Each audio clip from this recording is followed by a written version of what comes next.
Hola amigos, ¿qué tal? Bienvenidos a una nueva emisión de La Última Página que, por supuesto, jamás podría ser ni por Zoom ni en vivo sin mi amigo y colega Sebastián Porrini, a quien saludo ahora mismo. Sebastián, ¿cómo estás? ¿Cómo estás, Dieguito? ¿Todo bien? Muy bien, por suerte, ya Bueno. palpitando un próximo cierre de año, que no sé cómo lo vamos a terminar, pero El año que no empezó estamos. nunca. El año que nunca empezó, el año detenido, el año Sí. suspendido en sus certezas, ¿no? Para traer un Me poco de gusta agua a eso, me nuestro gusta. molino, Bien. ¿sí? Así que bueno, les damos la bienvenida, les agradecemos por estar ahí como todos los lunes, atentos, fieles al pie del cañón, con los comentarios.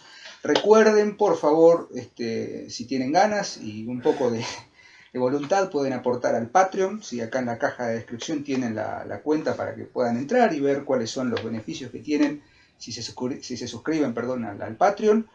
Recuerden que estamos también promocionando nuestros libros con auspicio de Sofía Casa Editorial y de Ediciones Matrioska, donde pueden adquirir el reciente libro publicado de Sebastián, Los Otros, que ya está en pico de ventas. Así que tenemos motivos para celebrar. Próximamente para el resto del mundo va a haber novedades sobre Cuando los libros de acá, dioses, sí. Y todo el resto silencio. y otras novedades que van a tener en Ediciones Matrioska, siempre con la colaboración y los convenios de Sofía Casa Editorial, que es nuestra editorial madre. Exacto. Gracias. Una aclaración, digo, están en ebook y están en papel también, ¿eh? Sí. Lo que ocurre es que, claro, el ebook es inmediata la llegada. Tenemos un solo problema con la distribución acá en Argentina. Sofía sigue publicando los libros, los otros no, los otros lamentablemente solo circula en España y en el resto del mundo, porque si lo quieren tener acá en Argentina, lamentablemente, a no ser que quieran pagar un envío. O como ebook. O como ebook, ¿sí? Que también es válido. Pero bueno, vamos al tema, Sebastián, que hoy tenemos largo y tendido para charlar. Hoy va a ser un poco largo, sí.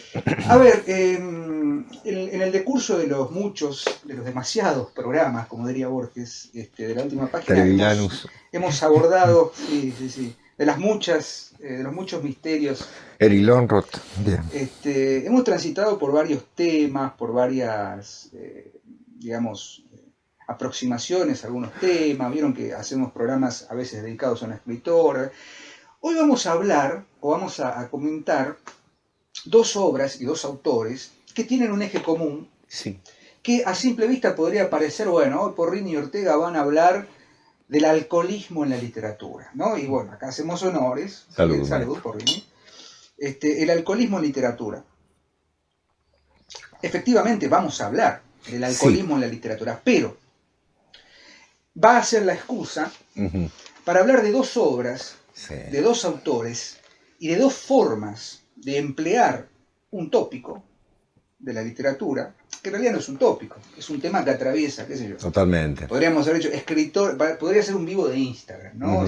Escritores atravesados por el alcohol. Entran Hemingway, Fitzgerald, Poe, bueno, Joyce. Dylan Thomas. Dorothy Parker, qué sé yo, un montón de personajes. Pero eso sería caer de pronto en estructuralismo de primer grado. Claro. Y bueno, ¿cuál es el tema? Vamos a tomar dos obras, como bien decíamos, centradas en el alcoholismo que atraviesa a sus personajes y tal vez a sus autores, pero los vamos a usar para analizar otra cuestión. Hay algo detrás de cada una de estas obras. Sí, hay un punto en común también, ¿no? Hay un punto en común y hay una revitalización de mitologemas, sin ser parte de la tradición, pero indefectiblemente en ambas obras vamos a encontrarnos con un manejo y un trabajo con el tema del alcohol y con un tema subyacente que es muy fuerte y que es muy propio de una literatura nueva en el decurso del siglo XX, en dos coordenadas totalmente distintas. Pero que en algún punto van a tener que ver. Vamos a hablar de dos autores totalmente y diametralmente opuestos. No solo por años, por nacionalidades, por contextos, sino por vida, ¿no? Pero vamos a encontrar un punto común. Vamos a tratar. Y sin más preámbulos, estamos hablando de Malcolm Lowry y su novela Bajo el Volcán. En primera instancia, que le va a tocar a Sebastián, Malcolm Lowry, escritor inglés nacido en 1909 y muerto en 1957. Y su novela central, que es Bajo el Volcán, sin duda. Under the Volcano. Y en segunda instancia vamos a hablar de un escritor ruso muy particular, a quien debemos dedicarle este programa, es al querido Fulvio Franchi. Quien nos lo hizo conocer. Quien nos presentó a Benedikt Eferoyev, o Eferoyev, perdón mi pronunciación del ruso, y su novela Moscú Petusquí, también traducida como De Moscú al final de la línea. Es un viaje en tren, por eso. Claro. Un viaje que va de Moscú a la estación de Petusquí. Son dos viajes. Son dos viajes. Y dos novelas que retoman temas de la literatura universal. Exacto. Un descenso y un viaje. Exacto. Pero no quiero hablar más. Quiero darle tiempo a usted, Porgeni, para que desarrolle a Malcolm Lowry y Bajo el Volcán, y después hacemos el empalme con Eferoyev y Moscú Petusquí. Bueno, Diego, voy a tratar de ser lo más sintético posible. Lo primero que quiero decir es que Bajo el Volcán, para mí, es una de las 50 mejores novelas del siglo XX. Lowry escribió otras cosas, pero Bajo el Volcán no solo es de esas obras que se separan del autor, ¿no? Prácticamente, es decir, ya pasan a formar parte de esta lista de clásicos, sino que tiene un antecedente en el mismo Lowry. Lo tengo en mis manos. Ustedes dirán, ¿esa es la novela? No, este es el cuento Bajo el Volcán, porque primero fue un cuento. Primero fue un cuento breve, como ustedes verán, tiene apenas unas 25 páginas, un relato, en el que Lowry desarrolla una anécdota, obviamente. También hay un viaje, ¿sí? También es el cónsul Firmin, de quien ahora vamos a hablar, Geoffrey Firmin. Pero obviamente en estas pocas páginas lo que va a desarrollar es la anécdota del viaje que hacen desde la ciudad en la que se encuentran, que está al pie del famoso Popocatépetl, lo pude pronunciar, del Popo, como le dicen en México, ¿no? El famoso volcán, hasta otro pueblo en el que van a ver, en realidad iban a pasar el día, ¿no? Y en el medio hay un accidente, o mejor dicho, hay un muerto, y ese muerto genera una serie de reflexión. Diferencias y puntos en común con la novela. Los personajes principales son 3, también, ¿sí? Números simbólicos si lo hay, y en este caso muy simbólico. Ahora vamos a ver por qué. Pero la gran diferencia es que en Bajo el Volcán, el cónsul es padre de Yvonne y por lo tanto futuro suegro de Hag, que vendría a ser quien en la novela pasa a convertirse en su hermano. Y Yvonne pasa a convertirse en su ex esposa. Fíjense el cambio enorme que hay a la novela.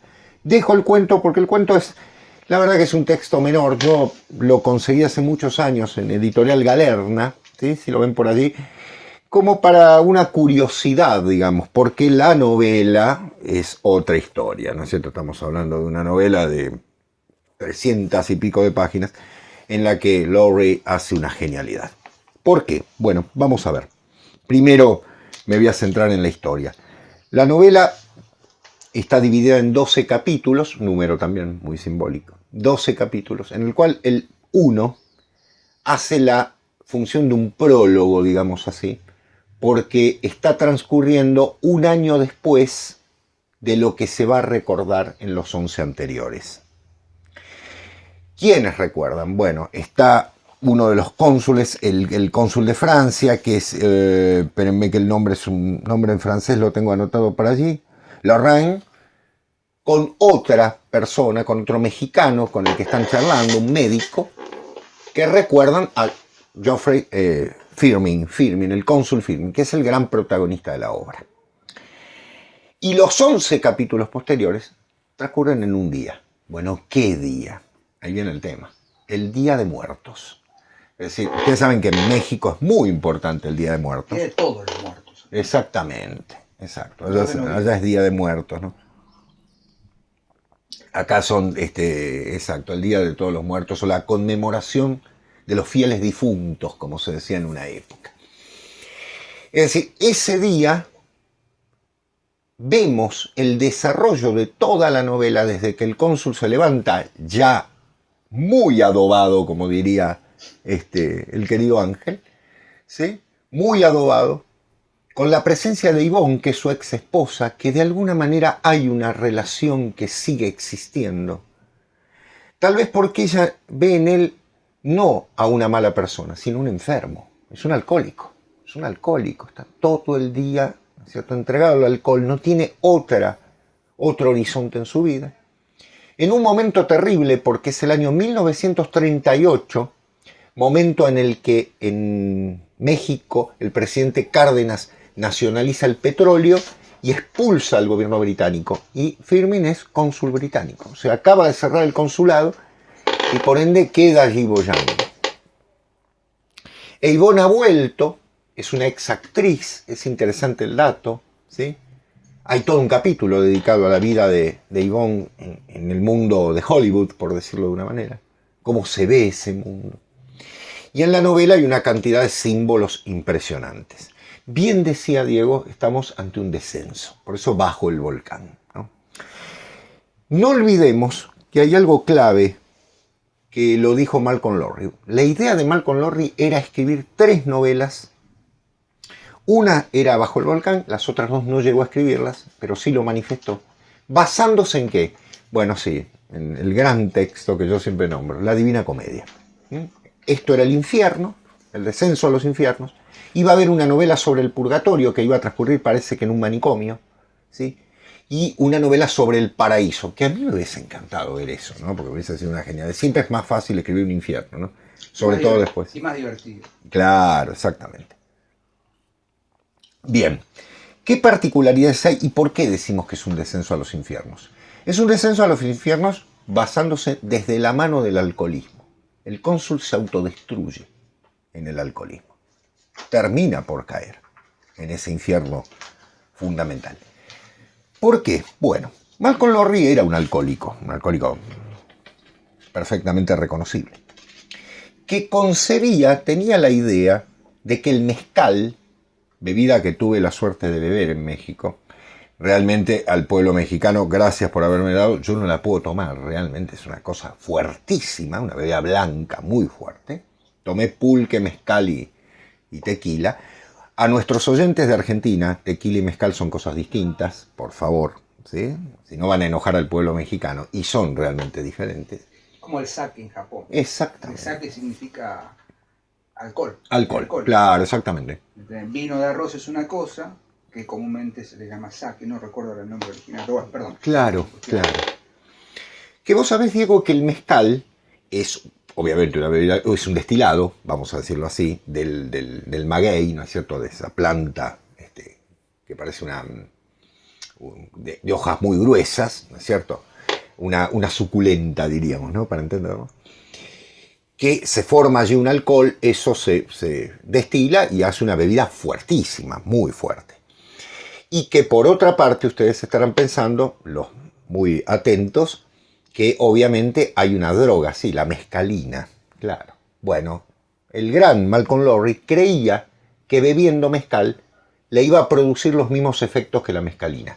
Que tiene la mescalina cuando es tratada ritualmente, vamos a aclararlo, cuando es tratada ritualmente y no de manera chanta, ¿no?, sino por medio de una iniciación, es vista como una apertura de los sentidos, de los estados superiores del ser. Bien. Porque esto algún día lo vamos a trabajar, pero vamos a dejarlo allí. Lo cierto es que, en realidad, lo que hace el cónsul Firmin es beber y beber y beber. Ahora, en la novela, hay varios momentos en los que se nota que Malcolm Lowry quiere defender esa teoría. ¿Por qué? Porque el cónsul se siente más abierto, más aperturista, ve otras cosas. Empieza a divisar que la realidad tiene otras facetas. ¿Cierto? Digo, es como si hubiese entrado en un estado de trance. El hecho es que la novela está plagada de genialidades enormes. Ustedes me dirán por qué. No es una novela fácil de leer. Está, escuchen bien, en primera, en segunda y en tercera personas. Es una genialidad. Es decir, Lowry realmente, yo no lo he leído en inglés, lo he leído traducido. Lowry evidentemente manejaba el lenguaje de una manera genial, lo hace de manera natural, como si fuera un fluir de la conciencia, en una primera persona que es el cónsul, en una tercera que permite justamente incorporar a Hag, que es su medio hermano, es un hermanastro, y a Ivonne, ¿sí?, que también hablan en primera, y obviamente la segunda persona, que es cuando él se desdobla. Es decir, cuando parece que las cosas le empiezan a hablar, ¿sí? De hecho, hay cambio de letras, cambio de tipografía en la novela, muy notable. Dice, por ejemplo, en el cambio de letra, voy a citar un fragmento, Diego, que te va a asombrar porque hay una biblioteca en la casa del cónsul. Y Diego dijo, es una novela simbólica. Si con esto no es simbólico, miraba, por Dios, un tratado del azufre, escrito por Mitchell Sandivogius, I.E. en anagrama Divi Lesci Genus Anno, el triunfo hermético, o la piedra filosofal vencedora, todo esto está en bastardilla, ¿no? Es su propia conciencia. Tratado más completo y más inteligente que cualquiera de los hasta hoy escritos, referente al magisterio hermético. Miraba los secretos revelados o ingreso abierto al subpalacio del rey, que contiene el mayor tesoro en química jamás descubierto tan íntegramente, compuesto por famosísimo inglés que se autonombraba Anónimo o Ireneo Filaleteo, ¿no? Cosmopolita, quien mediante inspiración y lectura descubrió la piedra filosofal a la edad de 23 años, Anno Domini de 1645, etcétera, etcétera. ¿Qué está leyendo? Alquimia. Es decir, entre los libros que tiene el cónsul, que es un gran lector de los poetas isabelinos, y el libro de los poetas isabelinos recorre todo el libro, porque él lo prestó e intenta buscarlo, se lo prestó a Hack, se lo prestó al cónsul francés, al Ural. Claro. Y finalmente, ese libro no termina por aparecer, porque lo tiene el otro cónsul, porque lo tiene el francés. Y al comienzo de la novela se entiende por qué lo tiene, lo ha conservado porque no lo ha podido leer, digamos. Y de alguna manera es como algo encriptado, ¿no? Piense usted lo que significan los poetas isabelinos, ¿no? Poetas metafísicos también. Exactamente, llamados los poetas metafísicos incluso por el mismo Eliot, ¿no es cierto? Y fíjense el momento clave en el que quiero remarcar la idea de lo que ve, dice. Quo vadis? Por donde ellos seguían era cuesta abajo, a paso de caracol, junto a una apartada plaza con árboles enormes y viejos, cubiertos de tierno follaje, cual nuevo reverdecimiento primaveral. En el jardín bajo los árboles había palomas y también una cabrita negra. ¿Le gusta este jardín que es suyo? Evite que sus hijos lo destruyan, decía un aviso. Sin embargo, no había niños en el jardín, solo un hombre sentado en una banca de piedra. Este hombre parecía ser el mismo diablo, con su enorme rostro de color rojo oscuro y sus cuernos, colmillos, y la lengua que colgaba por encima de la barba, con aquella expresión en la que se unían el mal, la lujuria y el terror. El diablo alzó su máscara para escupir, se levantó y bamboleóse al atravesar el jardín bailando y trotando rumbo a una iglesia casi oculta tras los árboles. Oíase el chasquido de los malletes. Más allá de unos toldos que se alzaban junto a la iglesia, bailaban una danza autóctona. En los escalones del atrio, dos norteamericanos, a quienes Hage y Bond habían visto antes, de puntillas, estiraban el cuello para ver. ¿Cómo Lorre hace el descenso a los infiernos? ¿Cómo se encuentra con lo demoníaco? En el Día de Muertos se usan, de todos los muertos, se usan máscaras. Y hay uno que la tiene del diablo. Sí. Y esa tentación constante está en relación con algo fundamental. ¿Con qué? Es el Día de Muertos. ¿Con quiénes hablan los mexicanos? Con los muertos. ¿Con qué novela que también tiene un descenso a los infiernos y transcurre en México la podemos relacionar? Con Pedro Páramo. ¿Sí? Donde los muertos hablan. Aparte, Pedro Páramo empieza con un descenso. Exactamente. Bajando se llega a Comala y subiendo se sale. Exactamente, exactamente. Vine a Comala porque... Comala, la tierra en coma, ¿no? La significa en muchos casos tierra, la tierra en coma. Es decir, como bien dice Diego, qué linda novela realmente. Como bien dice Diego, Malcolm Lowry, antes, mucho antes, porque esta novela es de 1940 y tantos. 48. 48, ahí estamos. mucho antes que ocurriese el enorme hecho de la publicación en 1955 de Pedro Páramo, 7 años antes. Ya está Malcolm Rory en otra situación.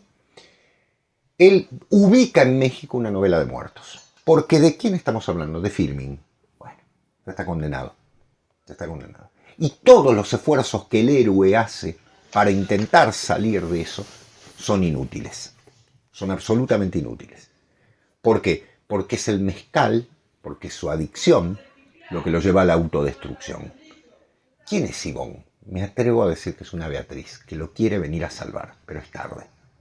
¿Quién es Hag, su medio hermano, de quien se cuenta una novela entera adentro? Hay un capítulo que está dedicado a Hag, que ha viajado en barco, que ha vivido una serie de experiencias en el mundo, que ha estado en la Guerra Civil Española, porque estamos en 1938, y la guerra todavía está. Y ahí resuena después Hemingway. Hemingway, ¿por qué no habla? Exactamente, muy bien. Con algo totalmente, de nota. Exacto, de nota, exacto, ese más cubano, ¿no? Más amante de Cuba. Por algo fundamental, porque es un mundo que se está deshaciendo, es un mundo que tiene todas las situaciones necesarias para que el ser humano se convierta en el sacrificado. El cónsul es un sacrificado. El cónsul ya no tiene solución.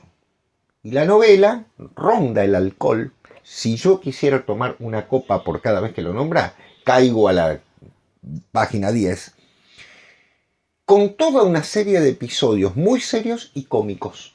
Acá viene un dato. Hay comicidad en la novela, y hay una alta comicidad. ¿Por qué? Porque está tan borracho en un momento, que está en el jardín de su casa, donde está el consulado, y habla con un vecino, y con ese vecino que es un inglés, que lo mira con horror al verlo tan borracho, y él le intenta explicar la realidad, y en ese jardín que aparece, tenga cuidado, cónsul, hay una serpiente. Jardín, serpiente, tentaciones, el jardín está abandonado. Le dice Ivonne, le dice, ve el jardín convertido en un pastizal, y le dice, ¿cómo está esto? ¿Qué es? Ella ha vuelto ¿a dónde? Al paraíso perdido. Está el paraíso perdido.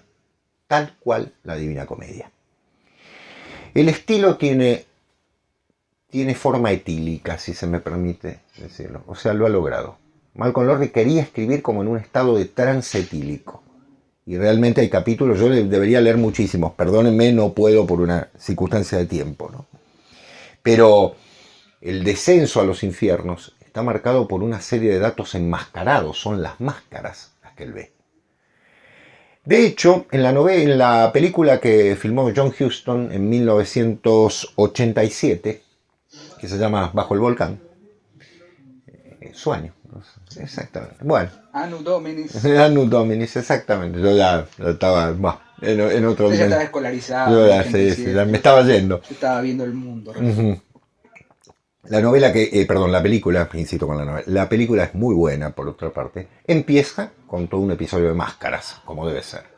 Es decir, el enmascaramiento, la realidad, la falsedad, el doble sentido, el doble, ¿no? Que uno lo ve en la primera, en la segunda, en la tercera personas utilizadas en la novela, aparecen como elementos claves para poder entender toda esa trama desde la conciencia y desde los hechos y desde la trama de una novela que no es fácil de leer. Pero ustedes me dirán, me parece que Sebastián está exigiendo el hecho de que la novela tenga tanta relación con Dante. Bueno, no, permítanme decirles que no. En varios capítulos se cita a Dante. En el mezzo del Camini Nostra Vita recita el cónsul Firmin. Y por otra parte, cita a Goethe, a Shakespeare, a Shelley, siempre desde el punto de vista de lo que tiene que ver con la caída. Todos ellos han trabajado con el mal, ¿no es cierto?, como elemento clave. Habría que decir muchísimo más, Diego. Solamente cierro con la lectura. ¿Cómo se llama el barco en el que viaja el hermanastro? Edipo Tirano. Bueno, yo creo que si uno viaja en un barco que se llama Edipo Tirano, ya todos los símbolos están marcados, ¿no? No lo vio venir. No, claro, en la unánime noche. La unánime noche Exacto, no lo vio venir. Pero para marcarles algo interesante, no voy a leer porque es una reproducción del... El capítulo 6 empieza con una variación justamente del primer verso de la Divina Comedia, en medio del camino de la vida, y dicen en vez de decir en el medio, dicen el horror del camino de la vida, ¿no? El cónsul cita en italiano, por supuesto, el texto original. Está algo presente que quiero remarcar: la riqueza de la cultura mexicana. México es, para Malcolm Lowry, lo fue para su vida, el lugar en el cual él intentaba hacer una nueva vida. Porque ustedes saben que Malcolm Lowry venía de una vida muy inglesa, además de un padre muy puritano, que lo marcó muchísimo. Y él se hace alcohólico en contra del padre, porque el padre era abstemio. Y le decía que la vida tenía que tener reglas, el típico presbiteriano, ¿no? Calvinista, ¿no? Y él decide dedicarse al alcohol para encontrar otra apertura a la vida. Lo logró. Ahora, si pensamos que el alcohol ayudó al Malcolm Lowry, bueno, ahí vienen las famosas discusiones. Yo creo que estaba el don, ¿no? Ya estaba el don en él. Así que, perdón Diego, no, me fui favor, un poco. ¿qué tiempo tenemos? En esta nueva etapa de la última página no. Tenemos más tiempo. Bueno, para recomendárselos, Bajo el Volcán no es una novela fácil de leer, vuelvo a decirles. Está escrita en dos tipografías distintas. Hay momentos en los que el fluir de la conciencia es muy notable. Cambia de persona constantemente. Volvemos hacia atrás, es en círculo, ¿no es cierto? Como todo relato mítico, ¿no? Es en círculo, todo transcurre en un día.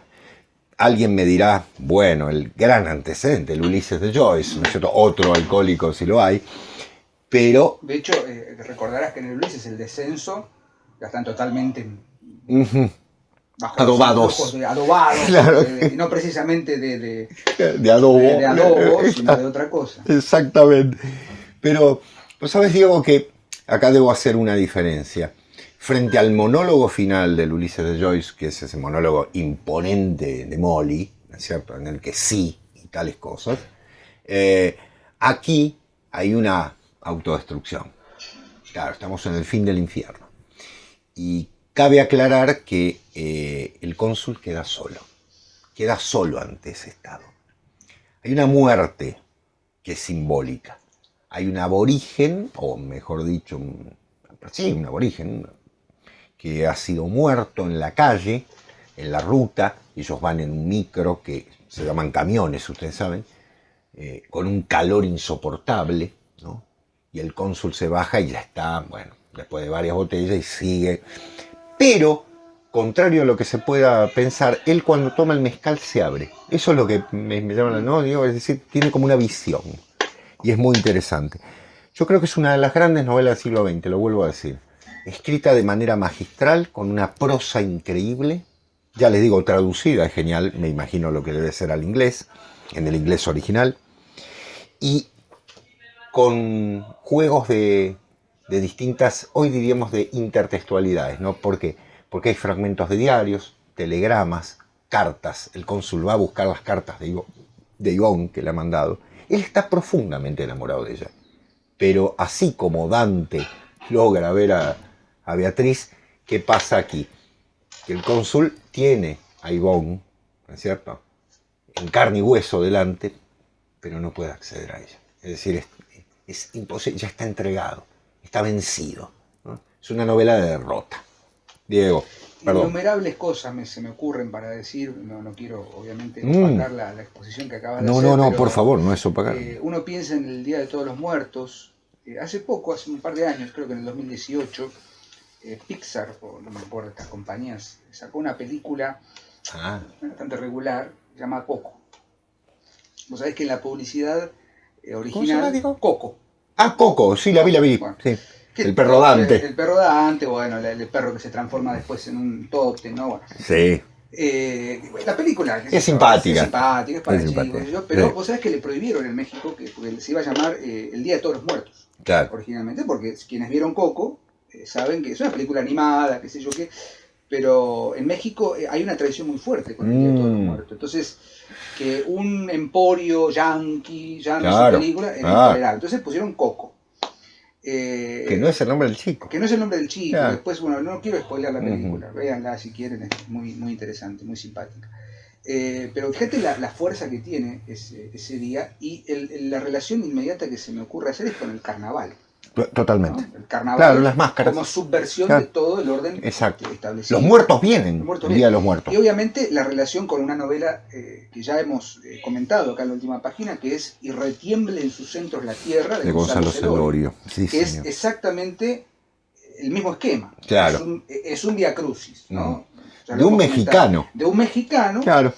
que no puede leer. Un lector que no puede leer, bueno, ya hemos hecho el comentario, pero también sigue el mismo principio, es un camino de autodestrucción, ¿no? Exacto, un camino de autodestrucción. Barrientos, que sale de su casa un Viernes Santo y es sacrificado, literalmente, pero bajo el influjo del alcohol. La diferencia es que acá Lowry se emborracha con mezcal, bueno, en la novela de Celorio se emborracha con de todo, básicamente. Con vino, con licor, cerveza, con whisky, va pasando. Es un itinerario por los distintos bares de la Ciudad de México. Claro. Y culmina, obviamente, es un día, culmina en el fuera de lugar.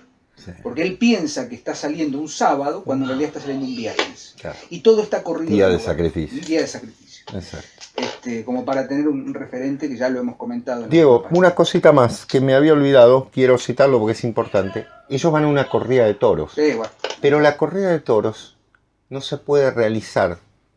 Cuando la lean me van a entender por qué digo no se puede realizar. Y que de alguna manera, ¿qué es? Justamente el ritual no se puede realizar. Porque la corrida de toros es un sacrificio ritual, ¿no? Bueno, pero bueno. Perdón por la incorrección. No serías vos, si no hubiera incorrección. Vengan de a uno. Vamos entonces ahora a la segunda parte. Estaba pensando también en el fragmento que leías, perdón, me sigo pensando. Impresionante, hay una cabra negra. Claro, por eso viste dice Macho cabrío, totalmente. Dionisos. Claro, ¿no? Exacto, el dionisismo. Lo dionisíaco presente ahí. Yo quiero comentarles y compartir con Sebastián acá una lectura compartida que, volvemos a decirlo, gracias al querido Fulvio Franchi, eximio profesor de literaturas eslavas, sobre todo traductor del ruso, a quien le mandamos un enorme afecto. Un traductor exquisito. Exquisito y un tipo bueno, un buen tipo. Fulvio, si nos estás viendo, sos un buen tipo, ¿sabes? Totalmente, un cariño grande. Me acuerdo que cuando nos pasó la novela, armó un grupo de mails en el que él nos pasaba fragmentos de la novela con los enigmas de la novela. Ahora voy a comentar un poco de qué se trata. Y se armó un grupo de debate y claro. de diversión literaria muy lindo, cosa que hacemos los de letra que... Exactamente. Y voy a comentar la novela Moscú Petushki, de Benedikt Eferoyev. Es muy difícil de pronunciar el apellido en ruso. Eferoyev. Nacido en 1938 y muerto por un flagrante cáncer de garganta en 1990, y que por estas cuestiones de la vida llegó a una fama y a un cierto reconocimiento merced a la publicación de su novela Moscú Petushki posteriormente, en 1969, que se publica como libro en 1973. Ahora voy a hablar un poquito de eso. Correcto. ¿Qué es Moscú Petushki? Sería traducido, no es muy difícil, es un viaje. Comienza en la estación de Kursk, en Moscú, y que el protagonista, Venia Eferoyev, que es un alter ego del propio Benedikt, Beniak, es como un apodo, ¿no? Como decir Seba. Claro, exactamente, Seba, ¿no? Willy en inglés. Claro, ¿no? O Billy, William Billy. Tiene que hacer un viaje de la estación de Kursk, central en Moscú, hasta la ciudad de Petushki, que está a unos 125 kilómetros. Es lo que haríamos los que viajamos del conurbano bonaerense a la capital federal, pero un poquito más largo. Un viaje, digamos, normal. Sí. 125 me dijiste. 125 estamos hablando, no sé, Chascomús. De Buenos Aires a Chascomús. Para los que no son de Argentina, son 125 kilómetros entre. Claro, un viaje de 3 horas más o menos. Exacto. Entre. Y esta novela, según nos dijo Julio la primera vez que nos la presentó, es una odisea. Es la odisea etílica. Ahí está el punto de contacto. Nada más justo, claro. ¿De qué va la historia? Voy a contar el argumento. Atentos, spoiler alert, ¿no? Alerta de desperdicio. Vamos a contar elementos esenciales para el desarrollo de la trama. Vamos a contar el final, así que si ustedes quieren pueden cortar ahora la visión del video y llegar al minuto no sé cuánto, vamos vos, 35 minutos, vayan al minuto 50 si quieren. Claro. O vayan y lean la novela. La anécdota es muy simple. El operario de líneas telefónicas Venia Eferoyev, que efectivamente el propio Benedikt Eferoyev, el escritor, había trabajado unos años como operario del tendal telefónico de Moscú, se despierta una mañana, un viernes, ojo, un viernes a la mañana, totalmente ebrio, ya ebrio totalmente. Es un zapoy. En Rusia los zapoy son los borrachines.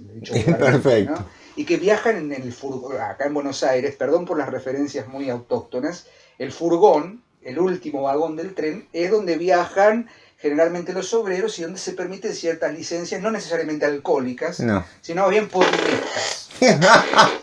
Uno viaja en el furgón donde van las bicicletas y hay muchos porrinis dando vuelta, ¿no? Hay como licencia. Bueno, el Zapoy en Rusia es justamente el grupo de ebrios. Entonces, Eferoyev es un Zapoy, por así decirlo. Se despierta en la estación se despierta en Moscú, en realidad, y empieza a recorrer distintos locales para conseguir vodka. Logra comprar varias botellas. Nunca agua mineral. Leche. Mi esposa me dice, cuando llego con tabaco, me dice, compraste tabaco y no compraste leche. Me dice, claro, bueno, claro. Empieza tiene 6 rublos en el bolsillo, ¿no? Compra un paquete una caja de bombones. ¿Por qué? Porque él quiere viajar de Moscú a la ciudad de Petusquí para ver y visitar a su amante, que es una prostituta, la más bella que él ha conocido, de unos ojos hermosos, está enamorado de esa prostituta, y a su hijo. Paréntesis, las rusas son muy bonitas. No lo voy a decir públicamente, pero acuerdo con la... Vaya mi homenaje a las rusas. Sí. Entonces yo tuve una novia rusa. Mira vos. Bien, continúa. Cecilia no está. Hay que deconstruirse, Porrini. Entonces empieza a buscar locales para comprar vodka. Compra varias botellas y empieza el viaje. Sube al tren y empieza. ¿Cuál es el eje de la cuestión?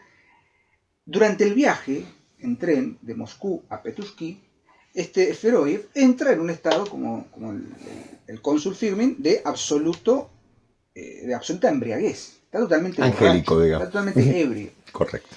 Y es interesante toda la construcción de la novela. No hay linealidad, está narrada en primera persona, el narrador es Venia Eferoyev, y en ese viaje él descubre una serie, sufre obviamente, merced a la posesión del alcohol, una serie de alucinaciones metafísicas. Habla con los ángeles, establece una cantidad enorme de monólogos consigo mismo. Aparece una esfinge en un momento, las alucinaciones se convierten en una esfinge que le hace, por eso hablábamos de los enigmas que nos mandaba Fulvio, el primer enigma le hace como 5 enigmas, que todos tienen que ver con obreros borrachos, ¿no? El obrero, no sé, Sajalín, tomó 2 botellas de vodka, 1 botella de vino, tomaba 10 botellas en días pares y 5 botellas, en el transcurso de un año, enigmas totalmente ilógicos. Y es el discurso de un ebrio. Todo el viaje, o el aparente viaje, de Moscú a Petusquí, es un viaje, como bien dijo Fulvio, una odisea etílica. Hay un punto de salida y un punto de llegada. La cuestión es que, y acá viene un spoiler importante, Venia, o Veniaj, Eferoyev, nunca llega a Petusquí. Porque se da cuenta de que cuando se tiene que bajar, al final de la novela, llega a una estación que él no reconoce, pero reconoce. O sea, es como ambiguo esa situación. Y ve un edificio. Y ese edificio lo conozco, es el Kremlin. Pero nunca vio el Kremlin. O sea, para mí es el Kremlin. La cuestión es que hizo un retorno. No llega a Petusquí. Es un círculo. O llega a Petusquí y vuelve a Moscú. Y ahí muere. Perdón. Final de la novela, Eferoyev es asesinado por un grupo de militantes que lo están persiguiendo. Pero él nunca se entera si llegó o no a Petusquí. Ese es el argumento de la novela. Sostenido en un enorme... el propio Eferoyev, el autor, sostiene que es un enorme poema en prosa, un enorme lirismo, ¿no? Los Claro. momentos de posesión etílica cuentan con un enorme lirismo por parte del autor. ¿Y qué es lo importante en todo caso de la novela? Así como vos hacías el análisis de la autodestrucción del individuo, ¿no? de la escisión del individuo merced a la posesión etílica, en Moscú Petushki el objetivo, o digamos el eje central, es una fuerte crítica al régimen socialista. Claro. Pensemos que en 1968, cuando Feroev escribe esta novela, no se publica inmediatamente. Hay un concepto en la literatura rusa que es muy interesante, y lo voy a citar a Fulvio, que es el samizdat. ¿Qué es el samizdat? Los escritores que estaban censurados, o digamos prohibidos por el régimen socialista, sobre todo en la época de Leonidas Brezhnev, Claro. Anterior a Gorbachev, y toda Sí, la a perestroika, Chernenko, Andropov. Ustedes saben que cuando hablamos de la literatura rusa tenemos que hacer un quiebre importante, obviamente con la revolución, 1917. Y yo te diría que el quiebre hay que hacerlo con Stalin. Con Stalin y con la declaración lo tengo acá anotado, 1934. 1932 se 32. publica un decreto, Joseph Stalin, instaura un sistema de, no de persecución, evidentemente hay una persecución a los intelectuales y a los artistas rusos, pero sí de una estética estatal. Atentos con esto. Con Stalin se instaura la necesidad de reconstruir las organizaciones literarias y artísticas.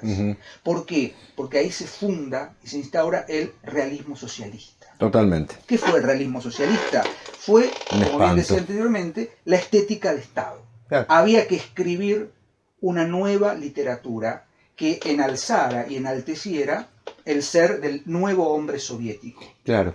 Y ahí tenemos a un Gorkin, por ejemplo. Sí, que... un Tolstoy, no el conde Tolstoy, sino el novelista Tolstoy, o Sholokhov, ¿no? Que fue premio Nobel. Aparte se está en una serie de ambigüedades, porque un Shostakovich, un Prokofiev, un Khachaturian, son censurados en la primera etapa y enseguida tienen que salir a pedir disculpas al régimen y escribir una obra para enaltecer al nuevo hombre soviético. ¿Y qué significa el realismo socialista en la literatura rusa? Es simple y llanamente construir una estética literaria, artística, pictórica, musical, que, como decía anteriormente, enalteciera la clase obrera. Feroev es de la clase obrera, es un empleado de un tendido de líneas telefónicas. Es un proletario. ¿Cuál es el logro máximo del ser soviético, del nuevo hombre soviético? Ser un obrero. Claro. Ser de la clase obrera. Que es, digamos, el ideal, entre otros, por el cual bregaba el socialismo. Pero esto implica una alienación del individuo. Entonces, tu único fin es formar parte de la clase obrera y enaltecer a la Rusia, la gran Rusia. Feroev reacciona en contra de eso, porque pone a Venia, a su protagonista, a sí mismo, en una situación en la que él es un obrero que vive de vodka, como la mayoría de los obreros, de los zapoy que viajan en los trenes. Sí. Ese es el logro máximo del ser el nuevo hombre soviético. ¿A qué llegó, no? Llegó, obviamente, a una destrucción. ¿Por qué no lo publican a Feroev? Porque se dan cuenta de que su novela es absolutamente reaccionaria. Porque Feroev, en su digamos, borrachera más absoluta, planifica un estado ideal. Y Petushki, en la novela, es descrito como el lugar donde las flores siempre florecen, donde siempre hay sol. O sea, salimos de la oscuridad de Moscú, donde está el Kremlin, para llegar a la luz que es Petushki. Y nunca llega a la luz, porque está todo destruido, está todo acabado. Es un infierno. Es un infierno. A diferencia de la Odisea original, en la que Ítaca es la tierra prometida, es el regreso a la identidad, Petushki, cual Ítaca, nunca llega. Petushki es un sueño, es una utopía. Y lo espera una mujer. Lo espera una mujer y lo espera su hijo. Ah, bueno. El giro acá es que justamente... Bien, perfecto. Porque es una prostituta.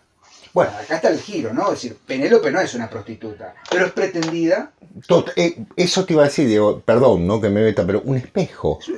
Es una inversión, es una subversión. Como en Lowry hay un clima carnavalesco en relación al Día de Todos los Muertos, en Eferoyev hay un clima muy fácil de asociar con hay una esfinge. Claro. Muy fácil de asociar con la Odisea, pero invertida. Totalmente. Despejada, ¿no? Claro. Porque lo espera una mujer, su mujer amada. Él ama a la prostituta, pero nunca llega. Y lo espera su hijo, que no es de la prostituta. Claro. O sea, él ha tenido, o sea, hay una propio digamos, de una vida, de la vida. Claro. ¿No? De la vida. No tiene un hijo. Tiene un hijo. Y lo espera una prostituta, pero nunca llega. A diferencia de la Odisea. Claro. La Odisea llega. Y llega también disfrazado. Sí, enmascarado. Totalmente. Llega, digamos, Atenea. Rejuvenecido. Llega como viejo para rejuvenecer, ¿no? El desafío de las 12 hachas, qué sé yo qué. Y lo interesante de la novela es cómo Eferoyev, con la excusa de una total borrachera, se permite, porque él es el protagonista, ¿no? Disociado, el autor textual, el autor Benedict, el nuevo protagonista, digamos. Se desdobla en su propio personaje, Venia, con la caja de bombones, las librecillas, no sé qué, no me acuerdo ahora el nombre, y se convierte en el antihéroe, en el anti-hombre socialista. Porque la idea es justamente denunciar no sé si es la palabra correcta, como dice Sebastián de Caro respecto de John Ford, ¿no? Claro. Si yo quiero hacer una denuncia, voy a la comisaría. Exacto. ¿No? La literatura no sirve para denunciar. Exacto. Un saludo a Seba también. Sí, a Sebastián de Caro, que ya tendremos novedades con él. Sirve para exponer, para mostrar. ¿Por qué su novela circula como samizdat? Es decir, ¿qué es el samizdat en la literatura rusa? Para quienes no están en tema, los escritores, valga la redundancia, redactaban, escribían sus obras manuscritas, mecanografiadas, y se las daban a un copista. Este copista se la daba a otro y la novela circulaba en copias manuscritas. ¡Qué maravilla! Porque no se podían publicar. La censura. Se publica en Israel en 1973. Y gracias a eso, Eferoyev vive unos 20 años más o menos de cierta comodidad y después lamentablemente vuelve a una vida de clase media obrera. Claro. Sabes que si lo ves en internet hay muchos documentos y documentales muy interesantes sobre Eferoyev. El cáncer de garganta, imagínate que se había mandado gramos incontables de tabaco y de alcohol. Él habla como con se pone un artefacto acá para hablar, porque no puede claro, articular la voz, tiene que ponerlo acá en la garganta para hablar. O sea, estaba destruido. O sea que tiene la apertura. Claro, ponerlo acá en el triángulo vocálico de Hellbach. Claro. Se pone acá un artefacto para poder emitir sonido. Qué terrible. Una vida también autodestructiva en ese sentido. Y muere en 1990, ya después de una intervención quirúrgica. En el momento en que cae la Unión Soviética. Pero está eso, ¿no? Es decir, ¿a qué le canta Eferoyev? A una sociedad, así como Lowry está situado en una sociedad que se está derrumbando, el consulado británico cae, y cae a su vez el cónsul Firmin. Eferoyev está cantándole a una clase media que no puede ver, por eso la esfinge aparece como eje simbólico central, por eso el mitologema del viaje, no puede ver que ese viaje necesario de la oscuridad del régimen socialista hacia un supuesto comunismo, que es lo que propugnaba Gorbachev con la perestroika, nunca va a llegar. No. Y nunca lo ve Eferoyev. Claro. Porque la Unión Soviética cae en los 90, 91. 1990. No logra verlo eso. Claro. Pero es una novela del 69 que preanuncia esta decadencia. Exactamente. Toda la novela está construida en un discurso totalmente disidente. Uno después hace una comparación, ¿no? Podríamos comparar al antihéroe de Eferoyev con el héroe, entre comillas, de Pushkin. Alexander Pushkin, Onegin, ¿no? Eugenio Onegin. Traducido por Fulvio. Totalmente opuesto, es un héroe, un dandy, ¿no? Que también está alienado en la melancolía del spleen, ¿no? Porque es un héroe del siglo XIX, un héroe totalmente viciado, romántico. Un héroe romántico. Claro. El antihéroe, Venia Eferoyev, es un héroe socialista, pero que está totalmente en las antípodas. Claro. Del nuevo realismo socialista. Por supuesto. Porque el realismo socialista, en definitiva, lo que busca es, como decíamos anteriormente, una estética estatal. ¿Sí? Pero esa estética estatal construye una figura de hombre totalmente despojado de un Petusquí. Exactamente. Petusquí es... Con lo cual no es realismo. No es realismo. Claro. De hecho, la novela no puede ser catalogada de realismo jamás. Claro. Porque estamos hablando de un tipo que se sube a un tren totalmente borracho y que empieza a declamar en la borrachera, porque toma y chupa vodka y vodka y vodka, y todo lo que circula en la novela es absolutamente producto del alcohol. Pero justamente como Lowry, ese estado alcohólico le permite a Venia decir lo que en la sobriedad no se puede decir. Bueno, vos sabés que me despertás algo que tiene que ver con la cultura rusa, cultura que realmente en algún momento tenemos que hacer un... Sí, porque hemos empezado, creo, el ciclo con los poetas rusos, ¿no? Claro, pero que realmente merece su tiempo. En algún momento se criticó que bajo la cultura zarista, la cultura oficial, digamos, se alejase de la realidad por medio de los cuentos de hadas. Ustedes piensen, ni más ni menos los grandes ballets de Tchaikovsky, ¿no? Que son cuentos de hadas, ¿sí? O sea, son alegorías, ¿sí? ¿Qué ocurre? Que el realismo socialista, o casualidad, cae en lo mismo. Discúlpenme los que sean cultores del realismo socialista, pero es el mismo pecado que Alejandro III o Nicolás II cometían cuando obligaban a los autores a escribir obras de carácter feérico. El realismo socialista era lo mismo, era de carácter feérico. Por eso la analogía con Pushkin. Y Diego, y quiero resaltar, porque vos lo dijiste, el valor simbólico de esta novela. No es alegórico, es simbólico. Es simbólico. Y no estamos hablando justamente de un autor que ni haya sido consagrado, ni haya sido reconocido, ni seguramente por ahí una persona con conflictos, no conozco mucho, pero ¿qué quiero decir? Que el simbolismo opera siempre, como dijo Diego al comienzo de este programa, los mitologemas están operando. Y eso es algo que se ve en Bajo el Volcán y que se ve muy bien acá. ¿Por qué el barco en el que viaja Hugh es Edipo Tirano? ¿Y por qué le aparece la esfinge a Eferoide? Que la esfinge en realidad es producto de sus alucinaciones. Totalmente, pero no importa. Y los enigmas no se resuelven. Porque también, así como en Lowry, hay enormes episodios cómicos. Claro. ¿No? Es decir, Eferoide logra, merced al artilugio del alcoholismo, por eso hablamos de que el alcoholismo es una excusa, en realidad. Uh-huh. Le debemos dedicar un programa al tema de los rituales asociados con los alucinógenos y demás, bueno. Ya iremos a eso. Pero el mitologema está presente de una manera tan cabal que uno, por eso Fulvio nos decía, es la Odisea etílica. Sí. Por eso, y retiembla en sus cetros la tierra, toma como mitologema el Via Crucis. Claro. ¿No? El camino al sacrificio. Por eso 12. Sucede un viernes. Claro. 3 horas de un viernes, que son 6 en realidad. Pues son 3 horas de ida y 3 horas de vuelta. Claro. La novela por eso termina con un sacrificio.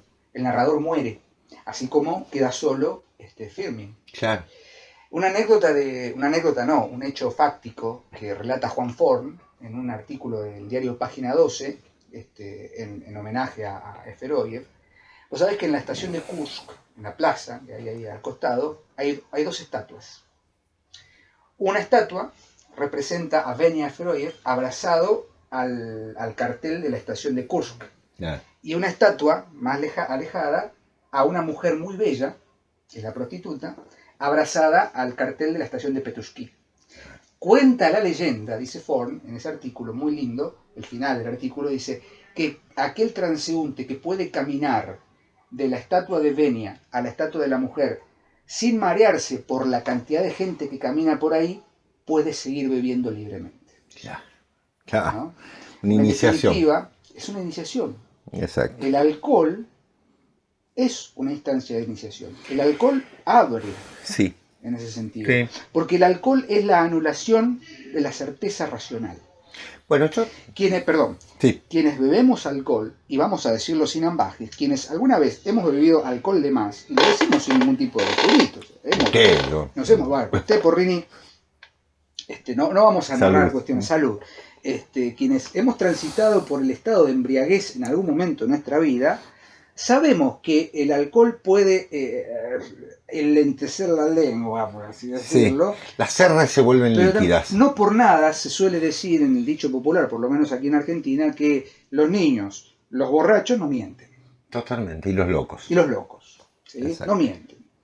¿Por qué? Porque es un estado de absoluta enajenación del estado racional. Inguino veritas. Inguino veritas.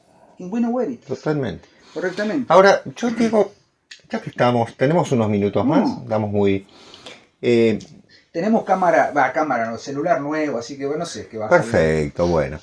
Que por otra parte el Patreon por ahí permite... El Patreon, sí. Suscríbanse a Patreon, por favor. Yo estaba pensando en esto que es tan antiguo como la historia de la humanidad, que tiene que ver con esto. Digo, decime, ¿qué necesidad hay en el ser humano de buscar bebidas que lo trasladen? Porque la cerveza tiene 8.000 años. 8.000. La nombrada... La hidromiel. Claro. La hidromiel de los nórdicos, ni hablemos, claro. Debe tener 70.000 años. Claro. Si hablamos de la bebida más noble de la tierra, que es el whisky, sin lugar a dudas. Malta. Quien conoce sus maltas saben de qué hablamos. Totalmente. Que está hecha con agua, ¿no? Está con agua. ¿Sabes qué? Perdón, ¿no? Bueno. La cerveza Guinness, quienes hayan podido hacer el tour, ¿no? Cuando vayan a Dublín, hagan el tour en la cerveza Guinness, se hace con el agua del río Liffey. Claro. La destilería está a la vera del río y te dan... Anda a contaminar ese río. Te ataca el sistema... Bueno.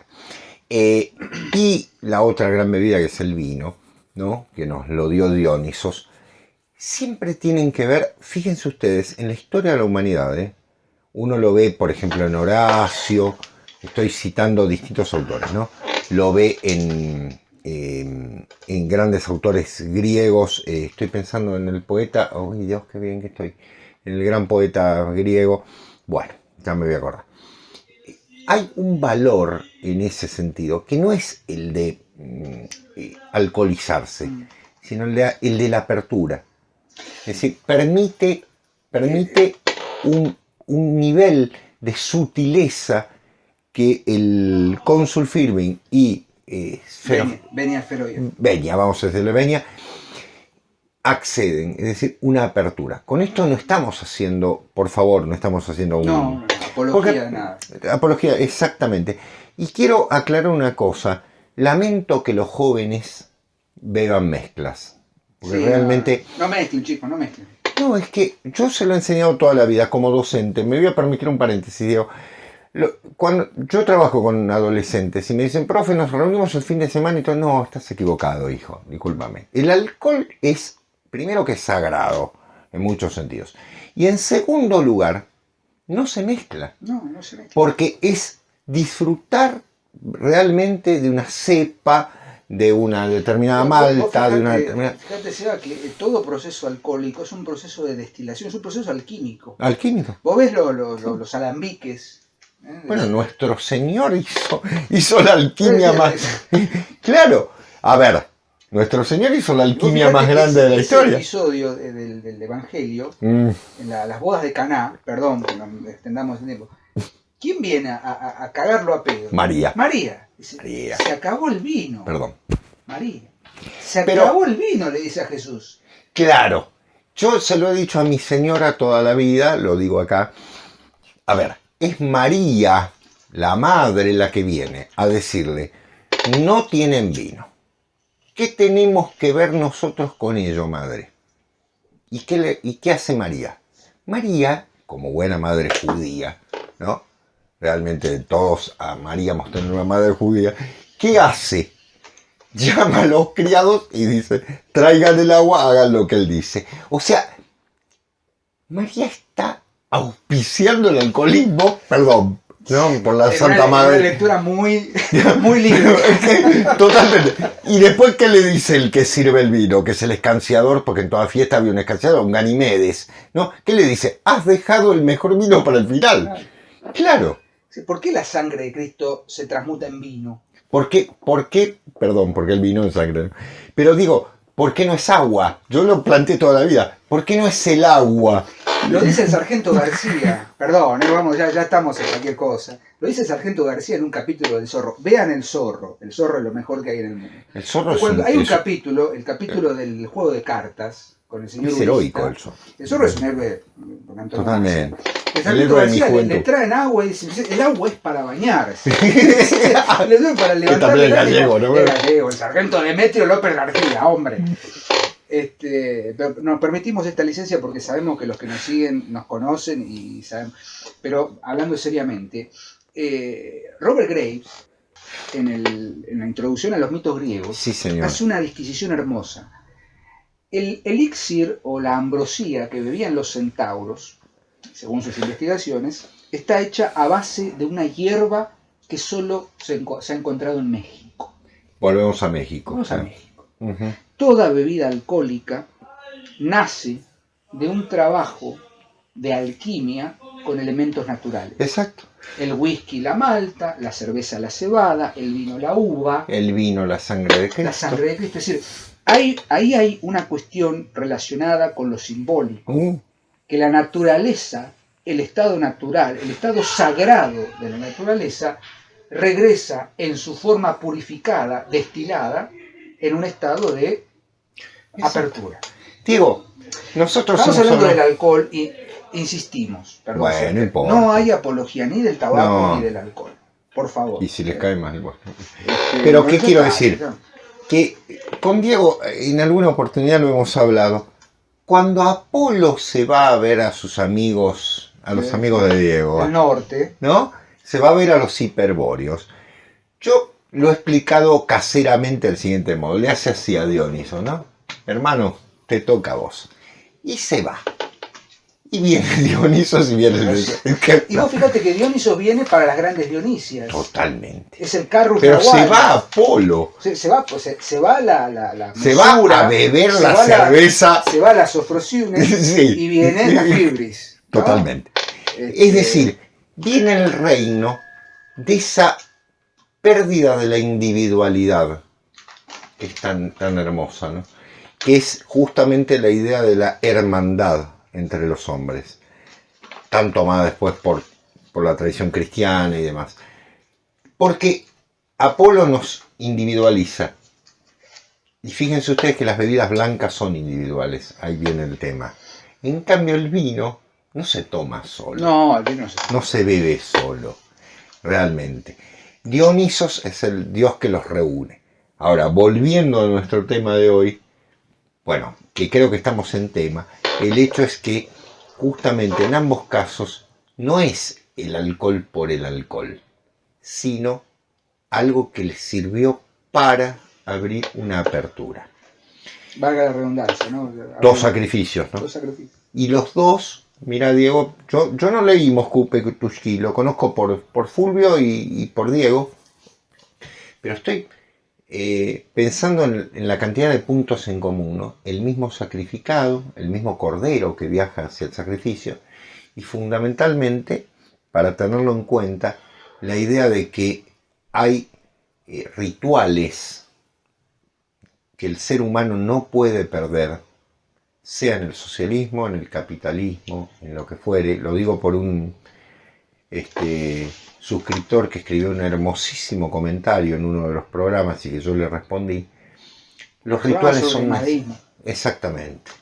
Los rituales son necesarios para el ser humano porque no se puede vivir en el sistema apolíneo, no se puede vivir en el sistema dionisíaco, sino se puede lograr el equilibrio, los tiempos sagrados, ¿no? Los tiempos del beber, los tiempos del reír, los tiempos del llorar, son parte de eso.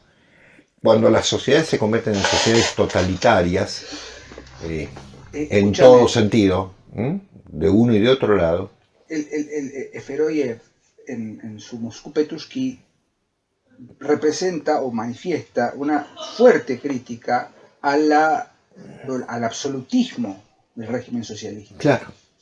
Absolutismo que se constituye en un rito sin religión. Claro. Es decir, sí, tenés que ser obrero tenés que exaltar el ideal del nuevo hombre soviético, en palabras de Stalin, y por ende tenés que beber vodka. Claro. Porque el obrero bebe vodka, no toma vino. Exacto. Aunque Feroyev compra un par de botellas de vino. Bueno, sí. ¿No? Nos lo decía Fulvio Franchi, volviendo a la referencia más biográfica, nos decía cuando él tuvo la posibilidad de viajar a Sajalín, ¿te acordás que fue una conferencia? Sí.